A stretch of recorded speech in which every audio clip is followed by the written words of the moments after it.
जरा एक ऐसे आधुनिक विमान की कल्पना कीजिए जो बिना एक भी बूंद ईंधन के महीनों तक आसमान में उड़ता रहे। हाँ, और दूसरी तरफ अंतरिक्ष में मौजूद एक ऐसी घड़ी है जो अगर 1 सेकंड के 10 लाखवें हिस्से में भी कोई चूक कर दे तो जमीन पर सब कुछ अस्त व्यस्त हो जाए। बिल्कुल। आज की हमारी ये चर्चा 18 मार्च 2026 के करंट अफेयर्स डाइजेस्ट पर आधारित है। और हमारा उद्देश्य केवल कुछ सुर्खियों को पढ़ना नहीं है। सही कहा। बल्कि भारत की तकनीकी प्रगति, हमारी पर्यावरणीय चुनौतियों और अर्थव्यवस्था के बीच के उन धागों को जोड़ना है जो अक्सर नजरअंदाज हो जाते हैं। चलिए इसे समझते हैं। आज की सामग्री बेहद दिलचस्प है। हम अंतरिक्ष की गहराइयों से लेकर अपने खेतों की मिट्टी तक का विश्लेषण करने वाले हैं। मैं शुरुआत भारत की तकनीकी आत्मनिर्भरता से करना चाहती हूँ, क्योंकि हमारे पास दो बहुत ही अलग-अलग खबरें हैं। हाँ, रक्षा अनुसंधान और विकास संगठन यानी DRDO का वो नया ड्रोन है ना? बिल्कुल। DRDO ने सौर ऊर्जा से चलने वाले उच्च स्तरीय निगरानी ड्रोन का सफल परीक्षण किया है। ये एक बहुत बड़ी छलांग है। लेकिन ठीक उसी समय इसरो की एक रिपोर्ट बताती है कि नाविक उपग्रह प्रणाली की जो परमाणु घड़ी है उसने अंतरिक्ष में काम करना बंद कर दिया है। देखिए, यहाँ दिलचस्प बात यह है कि नवाचार हमेशा अपने साथ नई चुनौतियां लेकर आता है। अगर हम DRDO के उस सौर ऊर्जा वाले ड्रोन को देखें तो ये कोई आम मशीन नहीं है। मतलब इसे बार बार चार्ज करने की जरूरत नहीं पड़ती? बिल्कुल नहीं। पारंपरिक ड्रोन्स को ईंधन के लिए जमीन पर लौटना पड़ता है, लेकिन ये नया ड्रोन स्ट्रैटोस्फीयर यानी समताप मंडल में उड़ान भरता है। वो बादलों से बहुत ऊपर का इलाका है जहां दिन भर सीधी धूप मिलती है। अच्छा, लेकिन मैं ये सोच रही थी कि जब रात होती है और सूरज नहीं होता तब ये ड्रोन नीचे क्यों नहीं गिरता? इसके पीछे बहुत ही उन्नत ऊर्जा प्रबंधन का विज्ञान है। इसके पंखों पर जो उच्च क्षमता वाले सोलर पैनल लगे हैं वो दिन में सिर्फ मोटर ही नहीं चलाते, वो बैटरी भी चार्ज करते होंगे। एकदम सही। वो लिथियम सल्फर जैसी उन्नत बैटरियों को चार्ज करते हैं और जब रात होती है तो ड्रोन उसी जमा की गई ऊर्जा से उड़ता रहता है। इसका मतलब है कि ये महीनों तक बिना पलक झपकाए हमारी सीमाओं की निगरानी कर सकता है। वाकई ये तो आसमान में एक कभी न रुकने वाली आंख जैसा है। लेकिन अगर हम आसमान से थोड़ा और ऊपर अंतरिक्ष में जाएं तो कहानी थोड़ी उलझी हुई है। मुझे ये समझ नहीं आता कि अंतरिक्ष में एक घड़ी का खराब होना इतनी बड़ी चिंता क्यों है? ये एक बहुत ही आम उलझन है। हम घड़ियों को सिर्फ समय देखने का साधन मानते हैं, लेकिन नेविगेशन या GPS जैसे नेविगेशन सिस्टम में ये परमाणु घड़ियां असल में एक इंच टेप की तरह काम करती हैं। Inch tape? एक घड़ी दूरी कैसे माप सकती है? मैं समझाता हूं। नेविगेशन उपग्रह लगातार धरती की ओर रेडियो सिग्नल भेजते हैं। उस सिग्नल में उसके निकलने का बिल्कुल सटीक समय दर्ज होता है। अच्छा। धरती पर मौजूद आपका फोन ये नोट करता है कि सिग्नल कब पहुंचा। अब क्योंकि रेडियो तरंगे प्रकाश की गति से चलती हैं, तो समय को प्रकाश की गति से गुणा करके ये पता लगाया जाता है कि आप उपग्रह से कितनी दूर हैं। ओह, तो इसका मतलब है कि अगर अंतरिक्ष की उस घड़ी में समय की जरा सी भी गड़बड़ी हुई तो दूरी का पूरा गणित ही बिगड़ जाएगा। बिल्कुल सटीक। ये घड़ियां इतनी सटीक होती हैं कि लाखों सालों में 1 सेकंड भी पीछे नहीं होती। अगर 1 माइक्रोसेकंड की भी चूक हो जाए तो जमीन पर लोकेशन 300 मीटर तक गलत हो सकती है। बाप रे, ये तो बहुत बड़ा अंतर है। हाँ, और अंतरिक्ष का वातावरण बहुत कठोर होता है। वहां भयंकर रेडिएशन होता है। ऐसे में इन उपकरणों को सालों तक सुरक्षित रखना एक बड़ी चुनौती है। इसरो की इस घड़ी का खराब होना कोई विफलता नहीं है, बल्कि ये दिखाता है कि हमें अपनी तकनीक को और कितना मजबूत बनाना है। हाँ, यह सफर का एक हिस्सा है। पर यहाँ चीजें वाकई बहुत रोचक हो जाती हैं। हमने आसमान में तो प्रदूषण मुक्त ड्रोन बना लिए हैं, लेकिन जब हम जमीन पर आते हैं तो तस्वीर काफी विरोधाभासी है। आप असम और उत्तर प्रदेश वाली खबरों की बात कर रही हैं। हाँ, एक तरफ प्रधानमंत्री ने असम में 120 मेगावाट की लोअर कोपली जल विद्युत परियोजना का उद्घाटन किया है, जो स्वच्छ ऊर्जा है, और दूसरी तरफ उत्तर प्रदेश में वायु प्रदूषण से निपटने के लिए विश्व बैंक से $300 मिलियन के भारी भरकम ऋण को मंजूरी मिली है। ये विरोधाभास तो है। मुझे यही लग रहा था कि क्या हम एक तरफ स्वच्छ ऊर्जा बना रहे हैं और दूसरी तरफ सिर्फ हवा को साफ करने के लिए कर्ज ले रहे हैं? क्या पैसा सीधे तौर पर हवा को साफ कर सकता है? अगर हम इसे बड़े परिप्रेक्ष्य में देखें तो विकास का संतुलन ऐसे ही काम करता है। पैसा अपने आप में हवा साफ नहीं करता, वो उस बुनियादी ढांचे को बदलता है जो प्रदूषण की जड़ है। उत्तर प्रदेश और असम का भूगोल बिल्कुल अलग है। ये तो है। यूपी मैदानी इलाका है जहां बहुत घनी आबादी और उद्योग हैं। लेकिन ये $300 मिलियन जमीन पर करेगा क्या? मतलब कोई बड़े वैक्यूम क्लीनर तो लगने वाले नहीं है? नहीं नहीं, समाधान इतने सरल नहीं होते। यूपी में ईंट भट्ठे, पुराने उद्योग और निर्माण कार्य प्रदूषण के बड़े स्रोत हैं।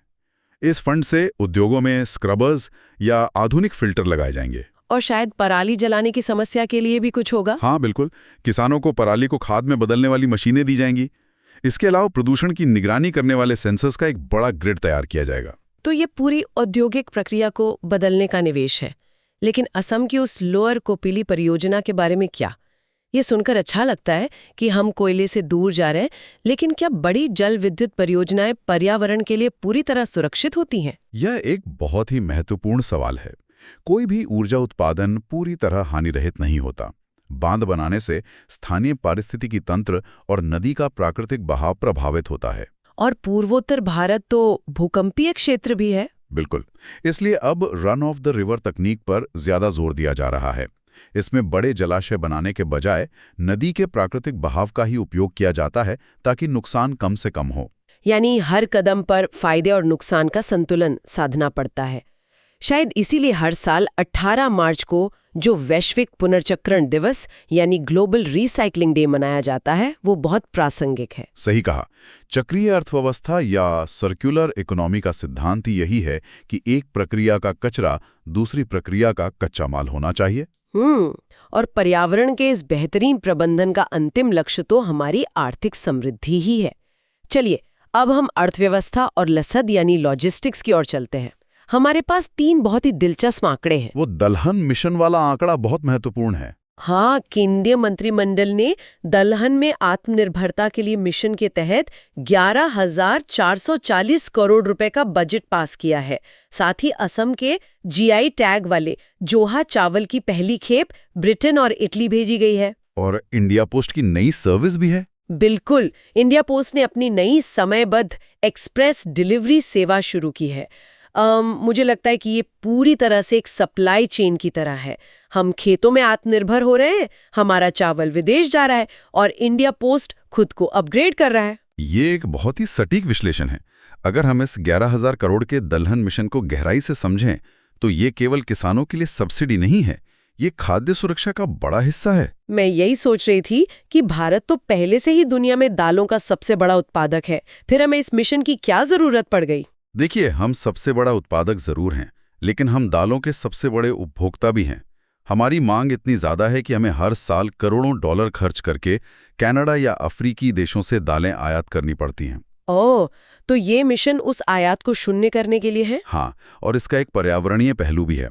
दालों की फसलें मिट्टी में प्राकृतिक रूप से नाइट्रोजन फिक्स करती हैं, यानी जिस खेत में दालें उगाई जाती हैं उसकी उर्वरक क्षमता बढ़ जाती है। वाकई, ये तो एक तीर से कई निशाने लगाने जैसा है। और जब हमारी स्थानीय उपज जितनी अच्छी होती है तो वो वैश्विक स्तर पर भी अपनी जगह बनाती है, जैसे असम का ये जोहा चावल। बिल्कुल, जिसे जीआई टैग मिला हुआ है। मैं उसी पर आने वाली थी।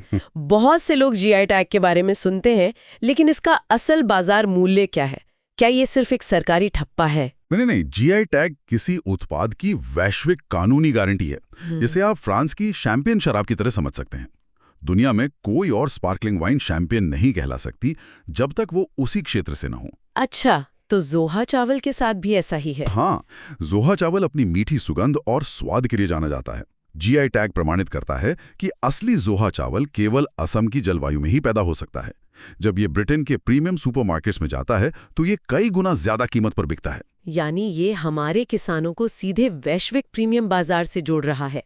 लेकिन इन सब चीजों को ग्राहकों तक पहुंचाने के लिए एक मजबूत लॉजिस्टिक्स नेटवर्क चाहिए, और यहीं इंडिया पोस्ट की बात आती है। ये एक महत्वपूर्ण सवाल खड़ा करता है कि कैसे इंडिया पोस्ट जैसी पारंपरिक संस्थाएं आधुनिक ई-कॉमर्स के युग में खुद को बदल रही हैं। मुझे भी आश्चर्य हुआ। आज के अमेज़न और प्राइवेट कुरियर के दौर में इंडिया पोस्ट कैसे मुकाबला कर रहा है? आज तकनीक बहुत अच्छी है, लेकिन उनकी पहुंच शहरों तक सीमित है। इंडिया पोस्ट के पास 1.5 लाख से अधिक डाकघरों का नेटवर्क है जो दूर दराज के गांवों तक फैला है। मतलब उनकी असली ताकत उनकी लास्ट माइल कनेक्टिविटी है। एकदम सही। जब इंडिया पोस्ट इसके साथ एक निश्चित समय सीमा के भीतर डिलीवरी की गारंटी जोड़ देता है तो ये गेम चेंजर बन जाता है।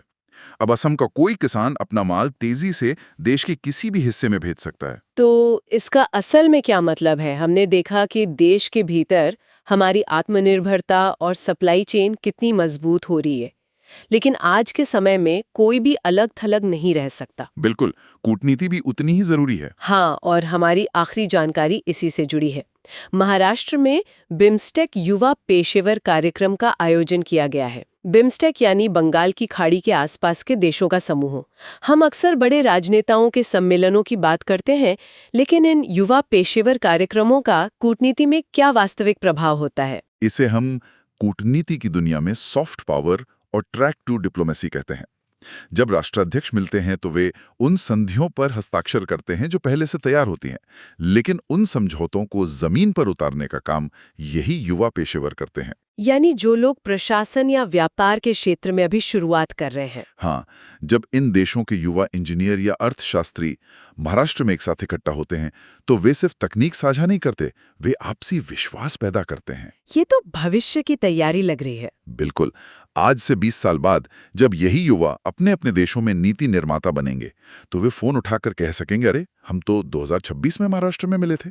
ये आपसी संबंध भविष्य के राजनीतिक तनावों को कम करता है। वाकई, ये तो भविष्य के लिए एक बहुत बड़ा कूटनीतिक निवेश है। आज का ये विस्तृत विश्लेषण हमें बहुत अलग-अलग दुनियाओं की सैर करा लाया। हाँ, और अगर हम इन सभी धागों को एक साथ पिरोएं तो विकास की एक बहुत स्पष्ट तस्वीर बनती है। बिल्कुल।